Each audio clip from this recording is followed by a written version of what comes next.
Realizando la segunda sesión de Consejo de Ministros de la semana. Los miércoles tenemos la sesión ordinaria y cuando hay temas pendientes convocamos a sesiones complementarias, como la que estamos realizando el día de hoy. Y básicamente los temas que hemos tratado el día de hoy son las condiciones que van a regir en el país a partir del 1 de octubre, tanto en el aspecto sanitario como en el aspecto económico.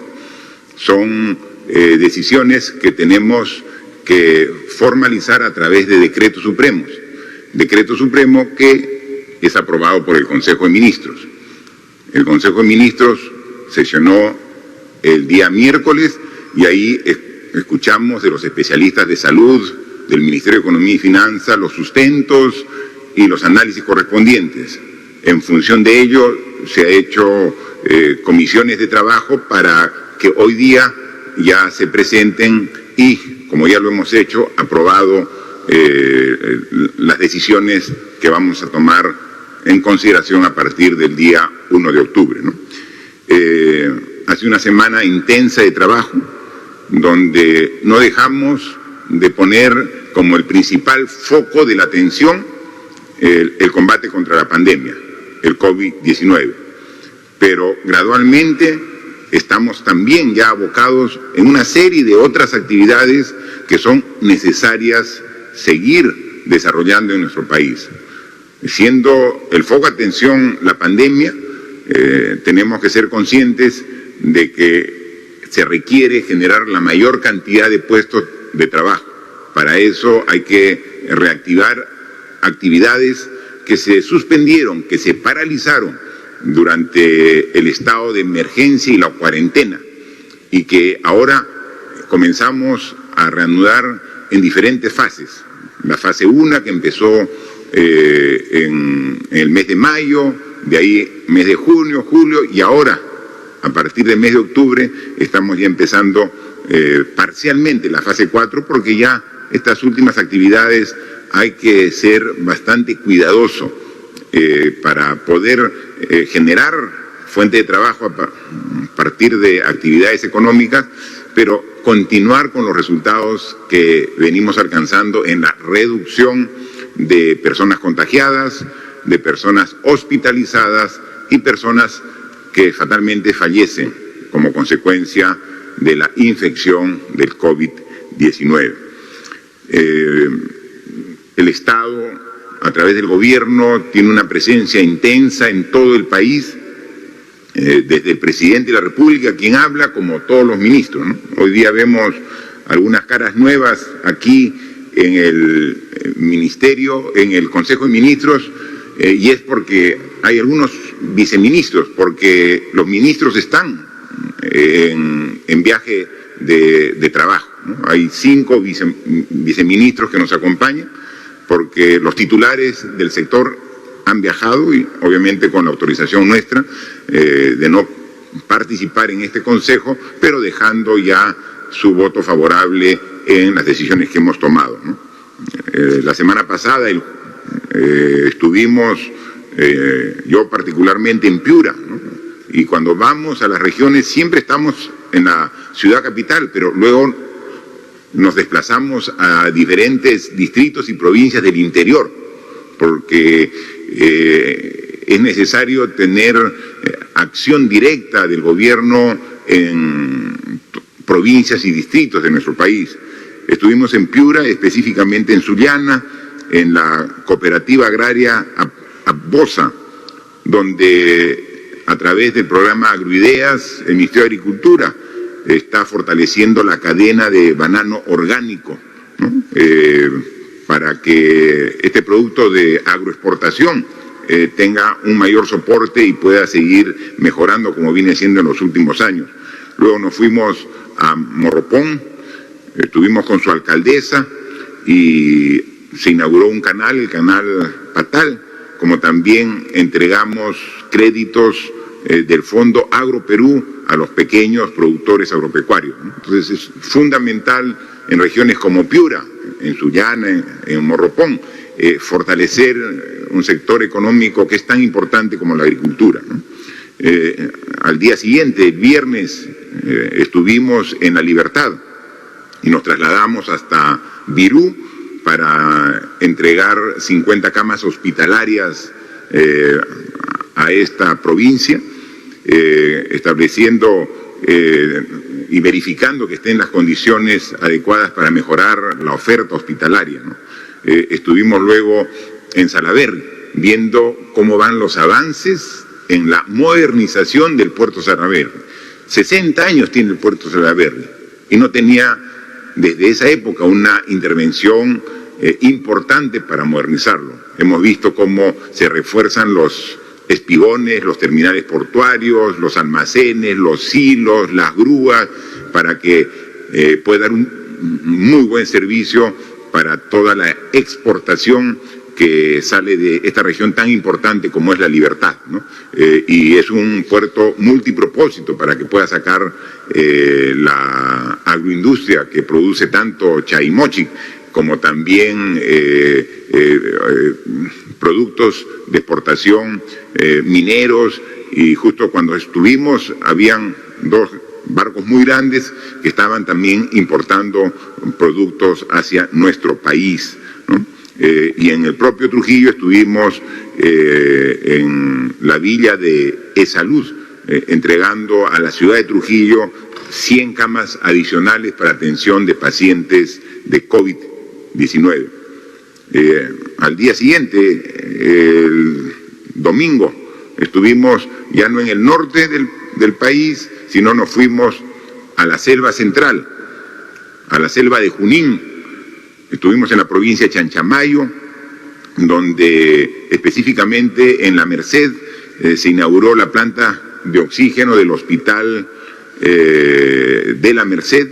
De igual forma, verificamos los trabajos de descolmatación del río Chanchamayo, que cuando tiene las épocas de crecida desborda y está afectando partes importantes de la ciudad.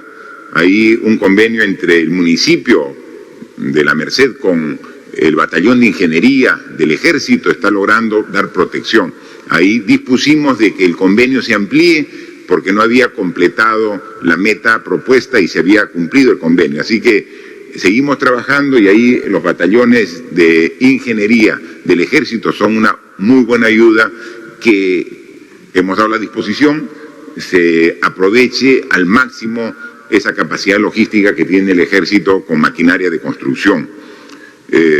También tuvimos oportunidad de ver e impulsar el lanzamiento de la marca Café Chanchamayo, excelente calidad como es el café peruano y que no está siendo comercializado ni aprovechado en su real magnitud, ¿no? El martes viajamos al sur, estuvimos en la ciudad de Cusco, pero nos fuimos de Cusco más al sur, hasta Sicuani, donde también pusimos en funcionamiento 50 camas más para la ciudad de Sicuani en la provincia de Canchis, como también en la convención en Quillabamba se puso en operación 50 camas adicionales para pacientes COVID, adicionalmente a las 100 camas de E-Salud en la ciudad. Solamente en ese día se puso en servicio 200 camas hospitalarias para atender pacientes COVID en el Cusco. Día a día mejoramos nuestra capacidad de respuesta. Entonces, estamos mejor preparados. Y como comentábamos aquí en Consejo de Ministros, esa mayor fortaleza que vamos adquiriendo en el sector salud no puede desaparecer después que derrotemos la pandemia. Tiene que mantenerse para estar mejor preparados ante cualquier problema que tengamos a futuro. En Sicuani, también con el gobernador regional, estuvimos iniciando los trabajos de protección de la ciudad respecto al efecto que tiene el río Vilcanota, y con una inversión de 130 millones de soles se está haciendo trabajo de reforzamiento y alamedas a lo largo del río Vilcanota, con la generación de 2.000 puestos de trabajo para ese fin, ¿no? Entonces, obras que generan actividad económica y que generan fuentes de trabajo son sumamente importantes. como también estuvimos en Combapata viendo el puente que ya está en operación como parte del eje que va de Cusco hasta Sicuani, y que a lo largo de este y el año anterior hemos construido 6 puentes vehiculares modernos que reemplazan a puentes muy antiguos que ya habían cumplido su ciclo de vida. Y así como viajo en mi condición de presidente, los ministros también.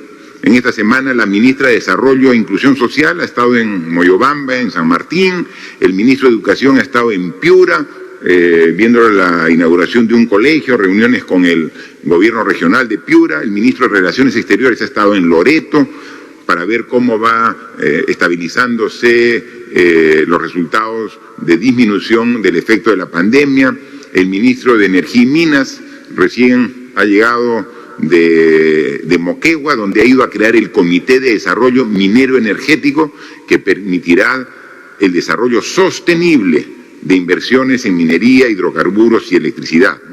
Es decir, este Ejecutivo no se detiene, seguimos trabajando, y hoy el ministro de la Producción está en Piura, la ministra de Ambiente se encuentra en Arequipa, el ministro de Interior está en Cerro de Pasco, el ministro de Agricultura y la Mujer están en Lambayeque. Trabajo intenso que venimos realizando para seguir combatiendo la pandemia y trabajando en todos los otros sectores que son de suma importancia. Este es un gobierno que está al servicio de la gente y como tal tenemos que estar en todo el país atendiendo todas sus necesidades. La información que nos han dado hoy los profesionales de la salud, que corrobora la que recibimos el día miércoles, que es la que nos lleva a tomar las decisiones más importantes para los decretos supremos del estado de emergencia, está basada en una serie de estadísticas, de cuadros, de gráficas, que sería tedioso mostrarlas todos. Yo quisiera resumir en una lámina, en una gráfica que puede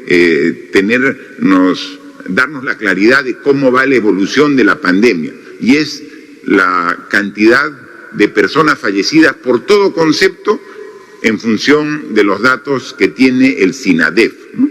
Y ese es el único cuadro que quería mostrarles, ¿no? que pueden ustedes verlo ahora en pantalla, ¿no? Ese es el cuadro. Si ven toda esa franja verde, que la superficie de esa franja verde es más o menos la cantidad de personas fallecidas en promedio semanal en el año pasado 2019. Ha habido según la temporada, porque no es que haya una constante. Hay semanas que el año pasado fallecían por semana 2.200 personas, 2.300, hay semanas estacionales que han fallecido 2.500 personas, pero alrededor de 2.200, 2.300 personas fallecidas por semana es la que teníamos el año pasado. Y eso es la superficie verde. Y la raya roja que ustedes pueden apreciar en la gráfica es lo ocurrido en el presente año 2020. Y como pueden apreciar, hasta el 15 de marzo, esta raya roja era más o menos coincidente con la raya verde, ¿no? Entonces, al 2020, los 3 primeros meses del año, la cantidad de personas fallecidas estaba por el orden de los 2.200 por semana. Pero ahí comenzó la afectación de la pandemia, los contagiados, y luego de contagiados, los hospitalizados, y luego los que se agravaban, que entraban a UCI, y luego los que estaban en UCI, algunos no resistían su organismo y fallecían, y comenzaron a fallecer cada vez más personas por semana, por COVID, como también por diversos otros motivos. El SINADEF marca la curva de registro de fallecidos semanales por todo concepto, y llegamos a subir la curva hasta la semana la primera semana de junio, del 10 al 16 de junio, que llegamos a tener 6.598 personas fallecidas en una semana. Nosotros consideramos que ese era el pico, porque de ahí comenzamos a bajar por semana hasta 6.000, que se dio entre la semana del 24 al 30 de junio. Bajamos de 6.598 a 6.000. Y luego se levantó la cuarentena, se reinició algunas actividades económicas, generó la confianza de la población, quizás incluso irresponsablemente se pensó que ya el virus se iba a desaparecer y comenzó nuevamente a subir la curva de personas fallecidas, llegando incluso a tener un nuevo pico la primera semana de agosto. La primera semana de agosto tuvimos esa semana cerca de 6.800 personas que fallecieron. Lo bueno es que a partir de esa primera semana de agosto hasta hoy, que nos encontramos en la tercera semana de septiembre, todas las semanas han comenzado a disminuir la cantidad de personas fallecidas por semana, ¿no? Tenemos que del 15 al 26 de agosto ya estaban falleciendo 5.653 personas por semana. En la exposición, conferencia que tuvimos aquí la primera semana de septiembre, ya estábamos en 4.200 personas fallecidas por semana. Y la información reciente actualizada, del 16 al 21 de septiembre, tenemos que los fallecidos es del orden de 3.100 por semana. Es decir, ya nos estamos acercando a la cantidad de personas que en promedio se tenían en los años anteriores, ¿no? Hemos visto cómo semana a semana estamos bajando de manera significativa, ¿no? Es importante, eso nos permite ver, como lo hemos dicho, ciertos resultados esperanzadores, la luz al final del túnel, pero no puede generar ninguna actitud triunfalista. Tenemos que seguir siendo sumamente responsables y así lo estamos haciendo en las medidas que venimos trabajando. Vamos a continuar en este esfuerzo de disminuir los contagios hasta que tengamos la vacuna. O sea, no podemos descuidarnos. El esfuerzo tiene que continuar hasta que tengamos la vacuna. Y entonces ya tenemos prestigiosos laboratorios de 3 países, de China, de Estados Unidos y de Alemania, que ya han traído su vacuna para hacer la fase clínica experimental de la fase 3 aquí en el Perú con voluntarios. Así que estamos trabajando ya con el laboratorio chino, con las pruebas de la vacuna en los voluntarios, y la primera semana de octubre empezaremos con laboratorio de Estados Unidos, de Johnson & Johnson, como también se hará lo propio con un laboratorio procedente de Alemania. Entonces, estas vacunas están en su fase 3 e inmediatamente concluye la fase 3, se puede empezar la etapa de comercialización para poder ya aplicarla a la población. Y ahí tenemos un problema. Tenemos un problema porque una vacuna, para que sea aplicada, necesitamos que cumpla lo que está establecida en la Ley de Productos Farmacéuticos, Dispositivos Médicos y Productos Sanitarios.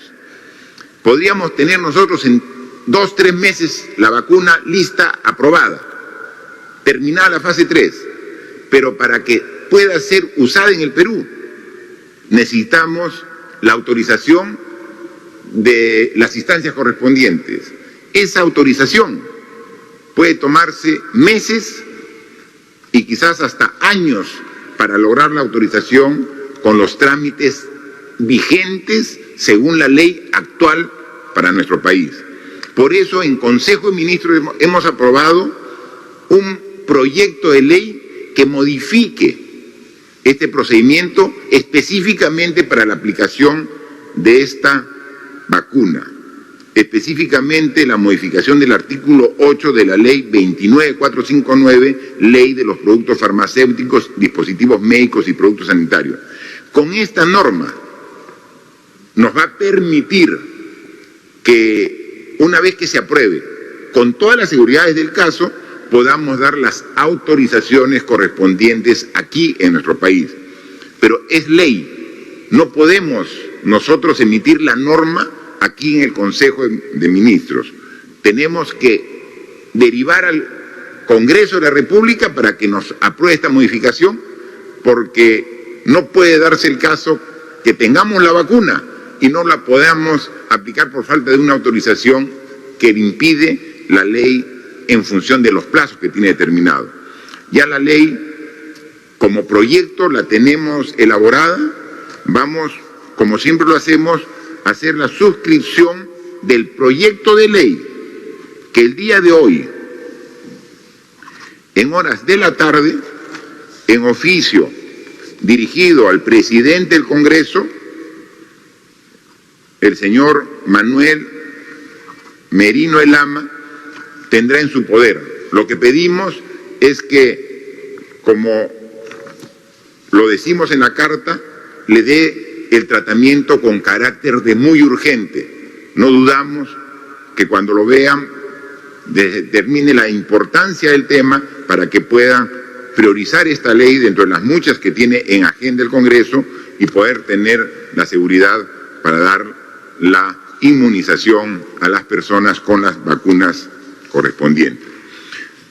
Además de haber aprobado este proyecto de ley, tenemos que en la sesión del Consejo de Ministros hemos aprobado 2 decretos supremos, uno de reactivación económica a través de la aprobación de la fase 4 para reanudación de actividades económicas. Este es un decreto muy corto donde especifica que estas actividades no contemplan todas las actividades de la fase 4, porque somos responsables. Y hay algunas actividades que estaban en la fase 4 que todavía no estamos considerando que puedan iniciarse, ¿no? Esas que concentran gente y que son de alto riesgo, no podemos iniciarlas, lamentablemente, y hay que comprender, primero es la salud, los bares, las discotecas, los cines, no pueden todavía funcionar, son parte de la fase 4, pero no pueden todavía funcionar. Son centros de alto nivel de contagio, no pueden aún funcionar. Tenemos que esperar aún. Pero sí hay algunas otras actividades que en el anexo están establecidas que sí pueden realizarse, incluso algunas que ya están autorizadas pero con mayor aforo, ¿no? Por ejemplo, tiendas. Las tiendas tenían un aforo máximo del 50%. Dado que vemos que la curva está disminuyendo, estamos aumentando el aforo a 60%. Los restaurantes y servicios afines tenían un aforo máximo del 40%, estamos aumentando al 50%. Se está autorizando el transporte de pasajeros por vía férrea, el transporte marítimo y de cabotaje pasajeros, y algo muy importante, estamos autorizando en este decreto supremo el inicio del transporte de pasajeros por vía aérea en vuelos internacionales a partir del 5 de octubre. En función de las normas específicas que va a dar el Ministerio de Transportes con el Ministerio de Salud, se van a iniciar los vuelos internacionales, pero con destinos que sean seguros desde el punto de vista sanitario. Comenzaremos con algunos países vecinos de la región. Eso también lo hemos conversado con los presidentes de los países de Sudamérica. Vamos a conversar con los vuelos internacionales con países vecinos de la región, y poco a poco, gradualmente, se hará hacia otras latitudes, pero con todo el cuidado del caso. Y ahí estará el protocolo correspondiente. Para recibir un viajero del exterior se va a exigir, entre otras cosas, que tenga prueba molecular con una vigencia máxima de 48 horas, entre otros detalles que el propio ministro de Transporte con la ministra de Salud van a detallar seguramente cuando amplíen esta información. Pero eso es desde la primera semana de octubre comenzamos a iniciar vuelos internacionales a algunos destinos. También se inicia el servicio de agencia de viajes y operadores turísticos a los sitios donde estén autorizados. Los servicios de arte, entretenimiento y esparcimiento con cuidados sanitarios según protocolo, se aumenta el aforo al 60%, ¿no? Ahí se incluye, por ejemplo, que se permite actividades en parques temáticos, ¿no? Conocemos aquí en Lima, por ejemplo, el Parque de las Aguas, con un aforo limitado y con un protocolo, o sea, puede reiniciar en octubre. Igual también se está permitiendo con un aforo máximo del 50% las actividades deportivas, individuales o por parejas, ¿no? En instalaciones públicas. Hay muchos municipios que tienen instalaciones deportivas, como también hay instalaciones privadas. Eso está permitiéndose, pero solamente para actividades individuales, no actividades colectivas. Y como hemos dicho, en ninguna de estas actividades deportivas puede haber público en las tribunas. Eso está prohibido todavía, no puede haber aglomeración. Esas son las actividades principales que hablamos de la fase 4. Pero va de la mano con el decreto supremo que amplía el estado de emergencia por un mes, desde el 1 de octubre hasta fines de octubre, el 31. Ampliamos el estado de emergencia. Ya lo hemos dicho, mientras que tengamos el estado de emergencia, se va a ir ampliando mes a mes, por lo menos hasta fin de año, el estado de emergencia. Lo que vamos a ir variando son las condiciones sanitarias en el estado de emergencia, pero vamos a seguir ampliando, ¿no? Hace algunos meses algún periodista me preguntó, ¿y eso va a ser hasta fin de año? Tenemos que hacernos la idea, estamos en la crisis sanitaria más grave de la historia del país. O sea, tenemos que tener nuestra policía, nuestras fuerzas armadas, todas en la actitud y predisposición de atender las necesidades. Y eso se logra a través del estado de emergencia que regula algunas acciones normales que como sociedad tenemos que sacrificar temporalmente por el bien común es el cuidado del ser y de la salud de todas las personas. Pero este decreto de emergencia, este decreto supremo que prorroga el estado de emergencia nacional, tiene una diferencia sustancial a los dos últimos que teníamos, ¿no? Mire, si dividimos por provincias nuestro país, de las 180 provincias que tiene el Perú aproximadamente, iniciamos el mes de septiembre con 79 provincias con cuarentena focalizada. 79 provincias. Casi la mitad. Luego, conforme vimos que la curva estaba descendiendo y vimos que el nivel de contagio en varias provincias disminuía, bajamos a 58 provincias. Bueno, a partir del mes de octubre, del 1, porque los dos decretos supremos tienen vigencia a partir del 1 de octubre, tenemos cuarentena focalizada en 3 provincias. En la provincia de Abancay, en Apurímac, en la provincia de Huamanga, en Ayacucho, y en la provincia de Huánuco, en Huánuco, que incluso están bajando. Seguramente en los próximos días o semanas también será superado. Son 3 provincias que tienen cuarentena focalizada. En esas 3 provincias, la diferencia con el resto del país es que el toque de queda empieza a las 8 de la noche. En el resto del país empieza a las 11 de la noche, continúa a las 11 de la noche. En esas 3 a partir de las 8 de la noche. En esas 3 provincias hay inmovilización los domingos, todo el día. No se permite la movilización del personal. Pero también aquí aclaramos en este decreto supremo que hay 4 regiones que se ha levantado la cuarentena focalizada: Cusco, Puno, Moquegua y Tacna. A esas 4 regiones que estaban con cuarentena focalizada se ha levantado la cuarentena focalizada. Pero en esas 4 regiones, como recién están saliendo de la cuarentena focalizada, mantenemos la inmovilización los domingos. Entonces salen en un proceso gradual.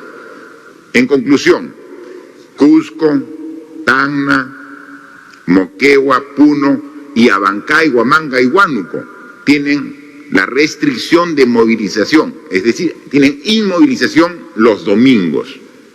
El resto del país sí puede movilizarse los domingos, sí está permitido, el resto del país puede movilizar, pero también en función de la experiencia, de los resultados, los domingos en el resto de provincias y regiones del país está prohibido el tránsito de vehículos particulares, tal como hemos visto en la semana pasada, que sea un momento de que salgan, pueden salir a comprar, pueden salir a pasear, pueden salir a hacer deporte, salir al aire libre, cumpliendo las medidas sanitarias, con mascarilla, con distancia social, con higiene, con lavado de manos, pero sin usar vehículo particular. Vamos a continuar con esa restricción los domingos en el resto del país, ¿no? Los otros detalles, ustedes los conocerán. Mañana sale publicado el decreto, los 2 decretos supremos en el Diario Oficial Peruano. Se ratifica que está prohibida las reuniones sociales, incluyendo las que se realizan en domicilios y visitas familiares. Están prohibidas, son focos de contagio. ¿No? Sobre niñas, niños y adolescentes, la restricción que era hasta los 14 años, ahora se ha reducido a 12 años, que se les permite salir 1 hora al día, acompañado de un adulto, para estar, como ustedes saben, en un radio de 500 metros de su domicilio, acompañado de una persona responsable. Pero dado que se está permitiendo ya las actividades deportivas, también los niños pueden hacer estas actividades deportivas siempre acompañados de un adulto. Es decir, los niños menores de 12 años tienen que mantenerse en sus hogares. Pueden salir alrededor de su vivienda con un adulto, pueden salir a hacer deporte, pero no pueden salir todavía aún a los centros comerciales, como están todavía restringidos, ¿no? Siguen las mismas restricciones referidas a las personas mayores de 65 años. Hemos visto que son las personas con más vulnerabilidad cuando son afectadas por el virus. Y entonces los detalles serán muy precisos a disposición de ustedes con la publicación que se haga el día de mañana de estos 2 decretos supremos. Estamos mejorando, dando mayor facilidad a la población, a los hogares, a las familias, a los negocios, pero siempre con responsabilidad, ¿no? Yo quiero aprovechar estas circunstancias para hablar del distanciamiento social, ¿no? La ministra de Salud nos ha hecho ver que estamos cometiendo algún error cuando saludamos, ¿no? Que cuando saludamos rompemos el distanciamiento social, ¿no? Hay diferentes formas de saludar que se toman como normales y que no están bien, ¿no? Cuando llegamos y nos encontramos con algún amigo y chocamos puñitos, ¿no? Hola, ahí estamos, uno, generando un contacto físico, y dos, estamos a menos de 1 metro, pues, ¿no? Otro que saludamos con el codo, ¿no? Con el codo. Eso nos está acercando, codo con codo estamos frente a frente. Estamos a menos de 1 metro y estamos en contacto físico, que es lo que tenemos que evitar. Hay muchas formas de saludarnos sin entrar en contacto físico. Hay una forma como decir, te abrazo a la distancia, o te quiero porque te señalo mi corazón y te saludo. O ayer en el Día de las Fuerzas Armadas hicimos el saludo militar, nos saludamos a la distancia haciendo el saludo de los militares y de los policías, ¿no? Que con tanto respeto hacen, manteniendo la distancia. Hay muchas formas. Nosotros no queremos decir qué forma usted, señora, señor, joven, niño, se tiene que dar. Lo único que le pedimos que no entre en contacto físico con las personas que no viven con usted, que pueden ser sus familiares, que pueden ser sus compañeros de trabajo, pero en el entorno del hogar viven juntos, no están ahí, se abrazan en la casa, todo es un núcleo familiar dentro del hogar. Pero cuando se encuentran con algún amigo o cuando están con un compañero de trabajo, o sea, no entren en contacto físico, ¿no? Yo viajo mucho, los ministros también, y viene gente a saludarme y me estira el puño, y yo digo, ¿qué hago? ¿No? Y la ministra me dice, no, eso está mal. Entonces voy a hacer caso ahora a la ministra y te voy a decir, no. Entonces solamente es el saludo a la distancia. Y háganlo ustedes también, por favor. Eso es clave, es importantísimo, mantengamos la distancia. Ustedes ya improvisen alguna forma, no es la que yo les digo, es la que ustedes quieran, pero no entren en contacto físico, pueden hacer el pulgar arriba, lo que ustedes crean, ¿no? Pero es importante no entrar en contacto físico. Miren, qué bonito que está bajando las últimas semanas las curvas. Seamos igual de responsables y vamos a seguir con esa tendencia, ¿no? Es sumamente. Y en ese proceso estamos dando más actividades para generar más fuentes de trabajo. El mes pasado sacamos Arranca, Perú, con proyectos principalmente de carreteras, caminos vecinales. Todos los municipios del Perú, provinciales, todos sin excepción, han recibido transferencia para hacer mantenimiento de sus caminos vecinales. Entonces yo les pido a la población, pídanle a su alcalde cuándo empieza la obra, porque tienen dentro de su jurisdicción caminos vecinales, todos los municipios provinciales. El día de ayer hemos sacado un decreto donde transferimos presupuesto ya no para caminos, sino para obras de saneamiento y de pistas y veredas. 332 transferencias, más de 2.000 millones de soles. Ahí están. Ustedes pueden acceder y pueden ver que ya su municipio tiene presupuesto. Y le estamos dando las facilidades para que el sistema de contratación sea rápido y puedan en menos de 2 meses ya empezar la obra. Estas obras empiezan este año, como empiezan el mantenimiento de las carreteras.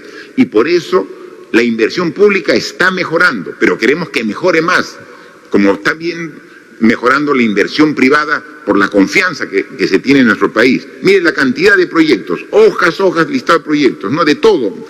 Vemos, a ver, al azar veo aquí, en Cusco, tenemos en la convención Pichari, proyecto de ampliación de servicios de agua potable y saneamiento básico en la Quisto Central, corazón del Valle de la Libertad. ¿Cuánto? 3.881.000. Transferido ya está el presupuesto en la Municipalidad Distrital de Pichari.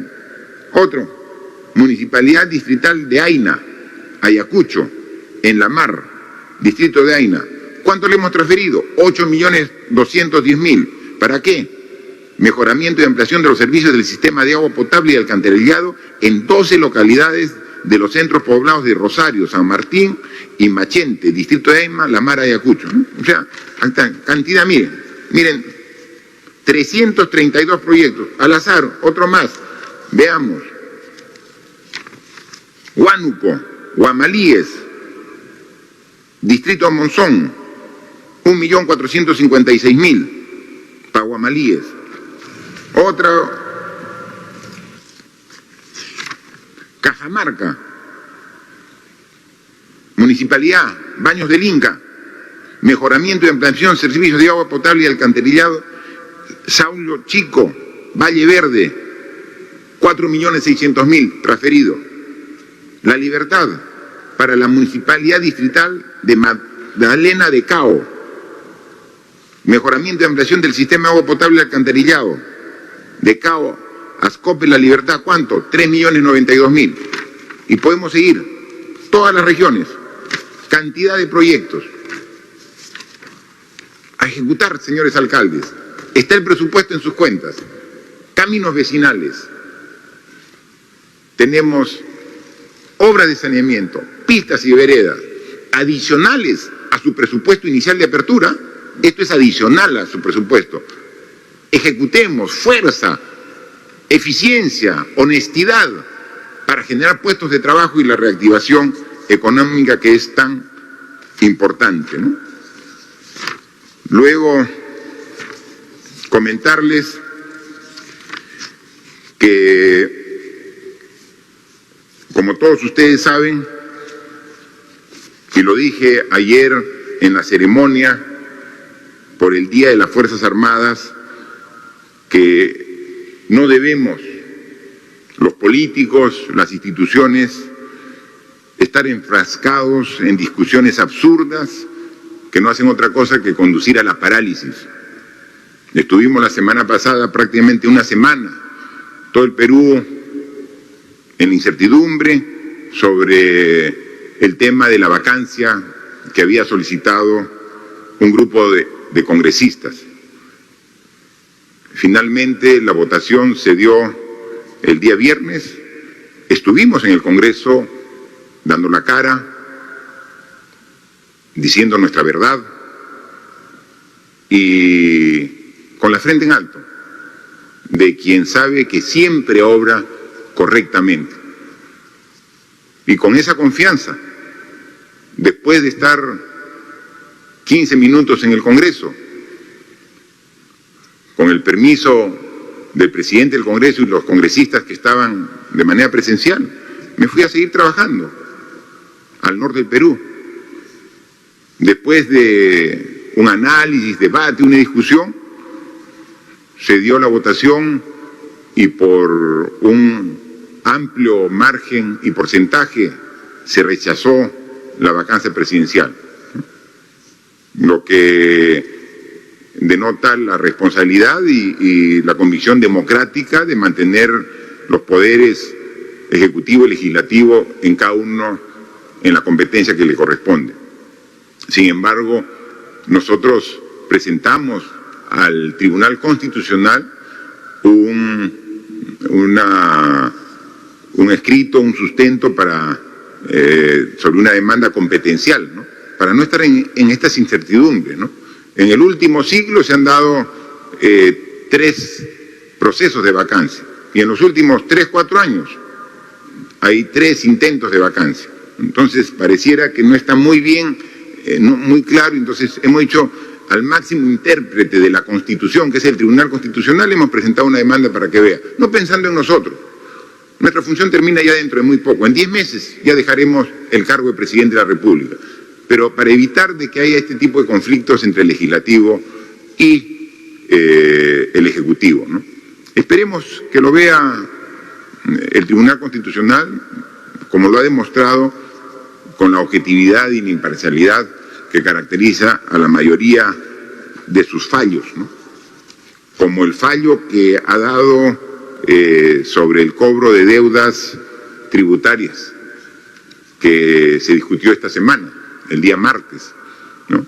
Y que todos estábamos preocupados, no como autoridades, sino como ciudadanos, porque había la posibilidad que se permita que una deuda tributaria principalmente de grandes empresas de nuestro país se deje sin efecto por el orden de cerca de 10.000 millones de soles, ¿no? 10.000 millones de soles.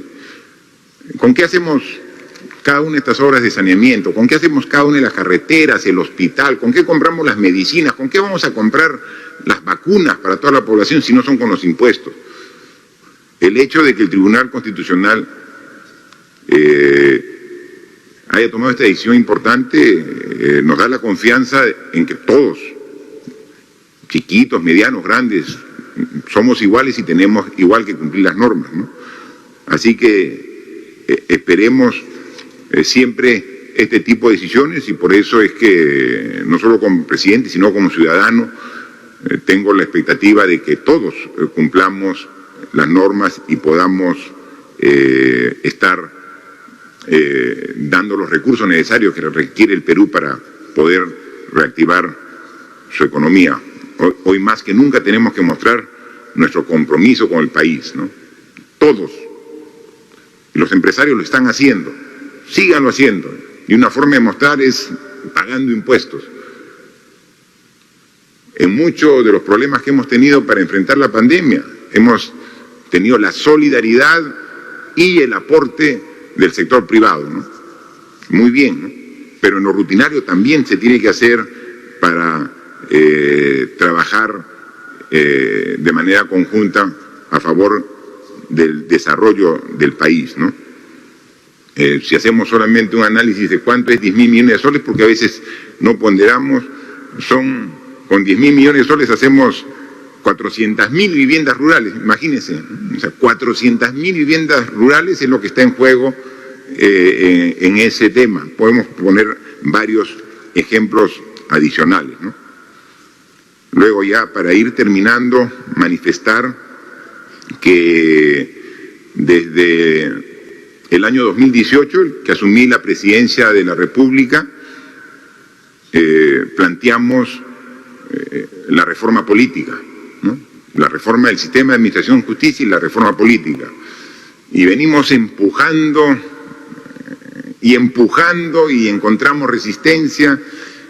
Con el Congreso anterior tuvimos incluso que promover un referéndum para que escuchara a la población y ver que la población quería un mejor sistema, ¿no? Y contundente fue la población que asistió mayoritariamente y a favor de las reformas que planteamos. Se avanzó un poco con el Congreso anterior, ahora estamos con un nuevo Congreso electo, seguimos avanzando. Hemos visto que la semana pasada la ley de impedimentos para postular a candidatos con sentencia en primera instancia, primero no salió inmediatamente, nosotros la promulgamos, ¿no? Y ahora hemos recibido la ley de financiamiento de partidos políticos, ¿no? Que es una de las normas que también nosotros hemos pedido, sugerido, porque es necesario, ¿no? Y entonces, también un poco con idas y vueltas, finalmente el Congreso ya nos ha enviado esta ley que modifica el título 6º del financiamiento de los partidos políticos, ¿no? Entonces, nos parece sumamente importante, ¿no? Esta norma acoge varios de los temas que nosotros hemos sugerido y hemos propuesto. No todos, ¿eh? Nosotros hubiéramos querido que sea más amplia y precisa, pero sin embargo es un avance. Y como tal lo reconocemos, y aquí la ley de financiamiento de partidos políticos, esta que modifica, ya lo recibimos con la firma del presidente del Congreso, Manuel Merino, y del segundo vicepresidente del Congreso, Guillermo Aliaga. Y obviamente, si es una norma que nosotros hemos estado impulsando hace 2 años y que ahora el Congreso la aprueba, con mucho gusto, aquí también nosotros la suscribimos, ¿no? Ahí está la norma y está promulgada, norma que nos llega del Congreso sobre financiamiento de partidos políticos. Y tenemos un proyecto de ley que enviamos al Congreso para que nos ayude en el trámite para la autorización rápida de vacunas. Es la forma de que queremos trabajar. Y para eso, para mantener siempre una relación más cercana, aceptamos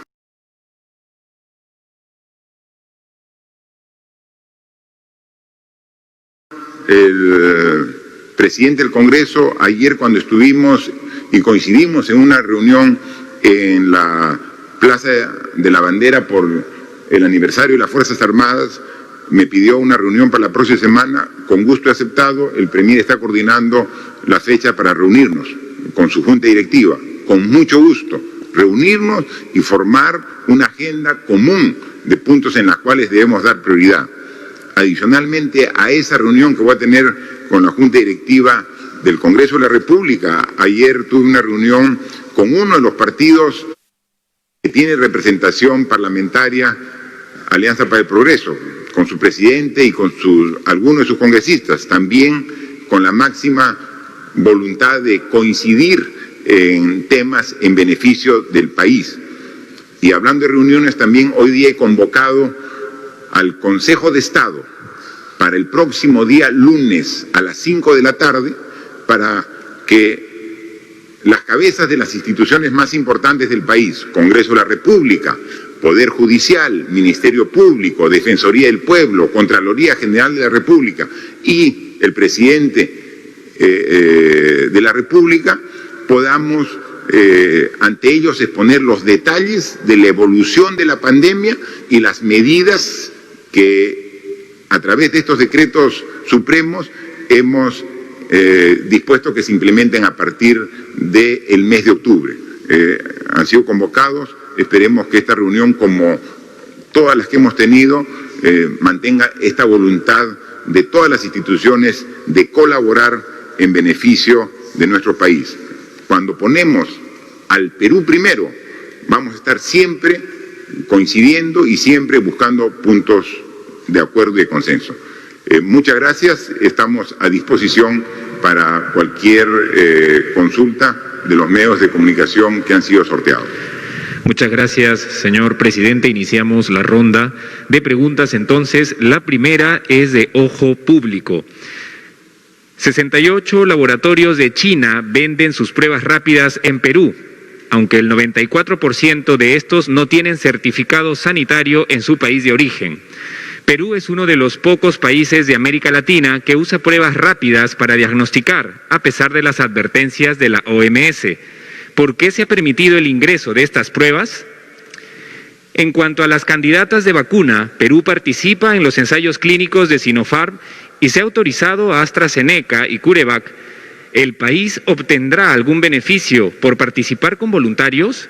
¿Se ha asegurado un lote de estas vacunas? En materia económica, ¿se ha previsto reducir las exoneraciones tributarias para aumentar la recaudación? ¿Por qué hay retrasos en la entrega de los créditos de la segunda fase de Reactiva Perú?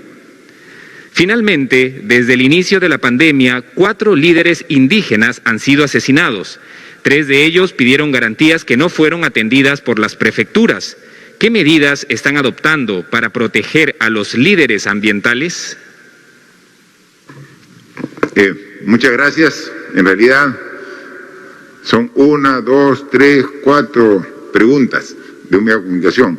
Con toda la voluntad de responder, va a responder 3 ministros de Relaciones Exteriores, del Ministerio de Salud, el Ministerio de Economía y Finanzas y el Ministerio del Interior, porque los temas que han referido compete a estos ministerios. El canciller, por favor. Muchas gracias, presidente. Efectivamente tenemos en la pregunta formulada sobre los laboratorios que están realizando ensayos clínicos en el Perú y si es que estos ensayos comprometen a los laboratorios a otorgar beneficios en la adquisición de las vacunas. Efectivamente, tal como se ha señalado, tenemos a los laboratorios de Sinopharm de AstraZeneca, de Johnson & Johnson, de CureVac, haciendo en un futuro muy cercano, realizando esos ensayos clínicos. Y esas pruebas o ensayos clínicos pues, van a significar para el Perú la posibilidad de acceder preferencialmente a la vacuna cuando ésta se encuentre ya lista. Estos beneficios se van a traducir tanto en el número de vacunas como en los precios que se van a otorgar. Así que estamos realizando esas negociaciones y estamos seguros que lo vamos a lograr con éxito. Gracias, presidente. Gracias, presidente. Con respecto a las pruebas rápidas, en ningún momento la Organización Mundial de la Salud ha prohibido las pruebas rápidas y eso tiene que ser claro. La forma de hacer los reportes a nivel internacional para que todos los países estemos de acuerdo implica que usemos pruebas moleculares. Las pruebas rápidas tienen su lugar y su momento de uso. Nuestro país tomó la decisión, al no haber más pruebas moleculares, de incorporar las pruebas rápidas como una forma de paliar la ausencia de pruebas y tienen su función. Uno puede deducir de las pruebas rápidas las personas que puedan estar con infección activa. Las moleculares, las rápidas y todas las que surjan, no hay ninguna que tenga 100% de capacidad de detectar el virus. Por eso, lo más importante es el trabajo de tipo clínico. El diagnóstico sindrómico, traducido al castellano, significa el que yo tenga tos, fiebre y las molestias que se asocian a esta enfermedad. La DIGEMIT es la entidad de nuestro ministerio que se encarga de hacer la supervisión de las características de todos aquellos medicamentos, insumos y otros productos de uso humano.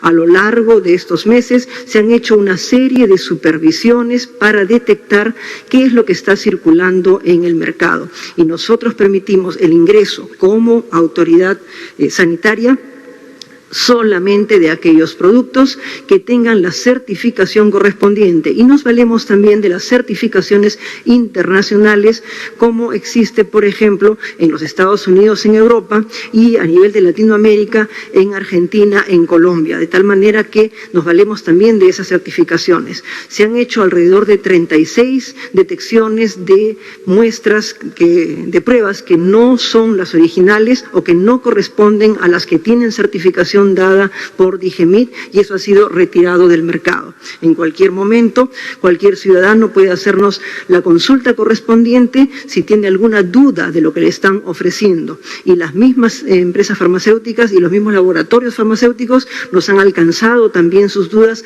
colaborando para detectar todo aquello que se encuentra en nuestro país sin la autorización respectiva. La DIGEMIT está al servicio de la población para hacer la certificación y la detección de cualquier cosa que no sea regular. Gracias. Gracias, ministra. Ministra, por favor. Gracias, presidente. Sobre la consulta de las exoneraciones tributarias, es fundamental que las exoneraciones tributarias estén en continua revisión, especialmente si no hay una clara evidencia de su efectividad y en algunos casos son regresivas, están concentrados en pocos contribuyentes. El reto que enfrenta el país desde el manejo de la política fiscal tiene que ver con la consolidación fiscal del país. Esto requiere trabajar en dos líneas. Primero, en mejorar los ingresos tributarios. Como saben, el Perú es uno de los países con la menor presión tributaria y tenemos otra ruta por el lado de los gastos. Tenemos que mejorar la efectividad y la calidad del gasto público. El Ministerio de Economía y Finanzas está elaborando un informe preelectoral que vamos a publicar en diciembre, donde van a haber recomendaciones muy concretas en materia de mejora en la presión tributaria y mejora en la calidad del gasto público. Ahí presentaremos recomendaciones concretas en esta línea y, por supuesto, serán incluida la parte de exoneraciones tributarias. Sobre la consulta de las demoras en esta segunda fase de reactiva, tenemos que recordar que esta segunda fase de reactiva sufrió una serie de modificaciones para poder incentivar la mayor participación de las MIPES. Esto ha sido contundente, el incremento de la participación de las MIPES, pero atender también a este segmento requiere que las entidades microfinancieras tienen una mayor carga operativa para poder atenderlas, para que tengan una información Al día de hoy, las cajas municipales han recibido 1.300 millones de soles en garantía, pero solo han ido al Banco Central por 990 millones. Y a nivel de todas las entidades del sistema financiero hay 3.100 millones donde COFI ha entregado la garantía, pero no se ha ido al Banco Central. La explicación es básicamente la mayor carga operativa que se enfrenta cuando hay que atender a las MIPES, pero por supuesto que en las próximas semanas estamos tomando todas las previsiones para que este proceso sea acelerado. Muchas gracias, presidente. Gracias, ministra. Como dijimos, el ministro del Interior hoy está en Cerro de Pasco, es la región que le corresponde. Cada ministro tiene una región bajo su responsabilidad. Algunos ministros incluso tienen 2 regiones bajo su responsabilidad. Él ha ido para coordinar precisamente a Cerro de Pasco, pero está el viceministro quien puede absolver las preguntas referidas a su sector. Por favor. Gracias, señor presidente. En efecto, la Dirección General de Gobierno Interior tiene todas las directivas a efectos de extender las garantías que requieran los ciudadanos. En ese sentido, existen los formatos para extenderlos y no tenemos registros de que alguna de las comunidades nativas que me indican haya sido víctima de asesinato o haya pedido garantías.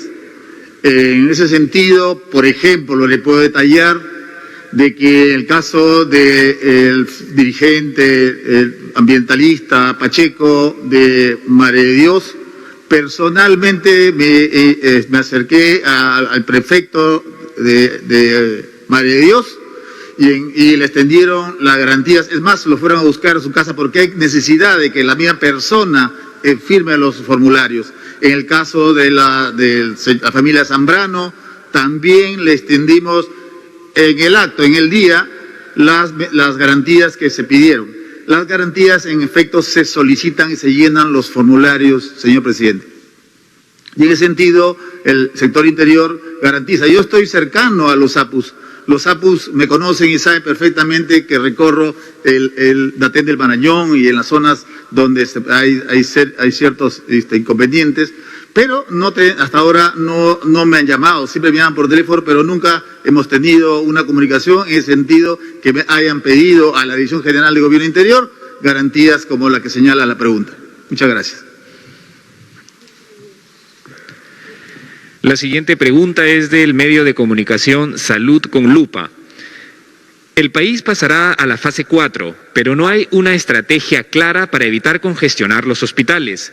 No hay oxígeno en los centros de atención primaria, ni suficiente personal como hemos podido corroborar en Salud con Lupa. ¿Por qué el gobierno no tomó en cuenta la atención primaria al inicio de la pandemia, cuando los centros de salud de primer nivel pudieron ayudar a contener el COVID-19? Se ha dicho que los centros del primer nivel atenderán enfermedades no COVID. ¿Se contratarán médicos de especialidad? ¿Cuántos médicos y bajo qué modalidad se van a contratar para atender en estos centros de salud? ¿Cuál es el presupuesto destinado a la atención primaria y cuánto se aumentará para fortalecerla? ¿Cómo está haciendo el gobierno central para supervisar que los gobiernos regionales destinen presupuesto a las municipalidades rurales para que éstas puedan implementar equipos y medicinas en sus centros de atención primaria? Bien, como el medio de Salud con Lupa está muy dirigido al tema de salud, así que tiene nuestra ministra de Salud la respuesta, por favor. Como no, presidente. En primer lugar, nuestro país al inicio de la pandemia tomó medidas tremendamente radicales que incluyó disminuir todo aquello que provocara la concentración de personas. Y uno de los motivos por los cuales se procedió a cerrar el primer nivel es justamente para evitar la acumulación de personas que pudieran contagiarse, y a nivel de los hospitales, que son más grandes, se establecieron flujos diferenciados para que pudieran entrar por una zona los pacientes que tenían riesgo de COVID y salieran por otra, segunda y los pacientes no COVID, por otra parte, en paralelo a la primera. Por consiguiente, el primer nivel se cerró para evitar justamente la acumulación de personas. A partir del mes de julio hemos empezado a abrir el primer nivel, como les consta a todo el mundo, en muchísimos lugares e inclusive hemos hecho asociación con las municipalidades para poder desplazar a los lugares municipales aspectos como, por ejemplo, las farmacias del Ministerio de Salud, para que el público no tenga que ir a los centros hospitalarios, que sé que le generan temor a muchas personas y están más alejados.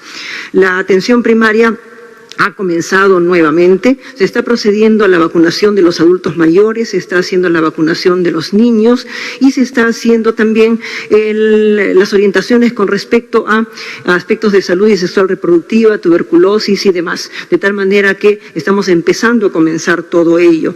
El personal de atención en estos lugares se corresponde al personal que estaba allí, que como todos sabemos muchos de ellos han tenido que dejar el trabajo por edad o porque han tenido algún problema de salud, y solamente queda una parte. Y en base a eso, en este momento que tenemos menos atención en relación al componente COVID, el personal que ha sido contratado para actuar en el plano COVID va a ser redistribuido y redimensionado de tal manera que puedan apoyar la atención primaria. Esto es importante porque nuestro personal no queremos que se vaya. Todos tenemos que estar alerta, como ha dicho el señor presidente, y en esta enfermedad tan poco conocida y tan cambiante, muchas cosas pueden suceder.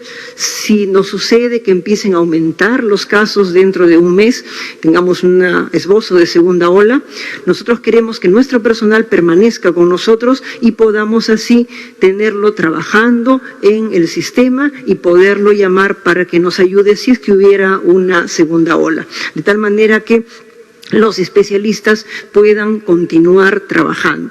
Igualmente, nuestro país ciertamente tiene un déficit de especialistas. Ese déficit de especialistas no necesariamente va a poder ser asumido de inmediato. Eso es un refuerzo progresivo de formación de especialistas. Por último, con respecto a nuestra relación con los gobiernos regionales, en realidad esta es una relación que va a implicar que nosotros podamos compartir muchos aspectos y tenemos ahora para el Ministerio de Salud subdividido nuestro país en 5 macrorregiones con sus correspondientes coordinadores. Hay un grupo de contacto con las regiones y en este momento, por ejemplo, en esta semana, Puno, Cusco, Apurímac y Arequipa han recibido la visita de estos equipos de coordinación que les ayudan a movilizar presupuestos, reorganizar hospitales y de acuerdo a las necesidades de cada región, en algunos lugares se encuentran personas que trabajan inversiones, personas que trabajan presupuestos, de acuerdo a la necesidad, de tal manera que mantengamos una relación lo más fluida posible, de acuerdo a la necesidad de las personas. Inclusive estamos haciendo capacitación en servicio. Muchos profesionales de las regiones están viniendo a Lima para participar en las unidades de cuidados intensivos, de tal manera que tenemos una relación bastante fluida. Gracias. Sí, solo complementando la pregunta. Inicia la pregunta casi con una afirmación, ¿no? El medio Salud con Lupa, ¿no? Dice, se pasa a la fase 4 y no tienen estrategia clara, no tienen hospitales, no tienen... O sea, y esa afirmación no es correcta. Sabemos perfectamente que el sistema de salud del Perú es precario, o sea, y eso ha sido uno de nuestros principales retos. O sea, ¿cómo enfrentar una pandemia de estas características con nuestro sistema de salud? Pero 6 meses después, nuestras condiciones son completamente diferentes. Cuando empezamos, en marzo, teníamos poco más de 2.000 camas para atender a los pacientes COVID. Ahora estamos llegando ya cerca a las 20.000 camas. O sea, ¿cómo que no tenemos respuesta hospitalaria? En 6 meses de 2.000 camas hemos pasado a 20.000 camas. Al inicio teníamos escasamente 100 camas UCI disponibles para pacientes que agraven COVID. Ahora tenemos 1.700. Y hoy el reporte a nivel nacional, en todas las regiones, tenemos disponibilidad de camas UCI. Lo que no ocurría hace un mes, 2 meses. En todas las regiones tenemos disponibilidad de camas hospitalarias para atender a los pacientes, en todas. Y seguimos incrementando, como dice la ministra. Y en algún momento, si es que podríamos tener esas camas sin uso, queremos tenerlas como una reserva y hacer un cambio de estos hospitales temporales que hemos implementado para atender COVID a un cambio a hospitales definitivos para atender precisamente la atención primaria. El decreto supremo de ampliación del estado de emergencia incluye 2 artículos referidos a la oferta hospitalaria, es decir, estamos conectados con el sentir de la población. El artículo 8 y el artículo 9 habla del incremento de la oferta hospitalaria y el artículo 9 del incremento de los horarios de atención en establecimientos de salud público. Entonces, por supuesto que tenemos, mientras que la tendencia está bajando y nunca descartamos la posibilidad de un rebrote, por eso decimos responsabilidad, eso lo estamos reclamando, pero seguimos aumentando nuestra oferta. No es que nos hayamos confiado y comenzamos a cerrar hospitales, no, seguimos con la misma oferta. Está bajando la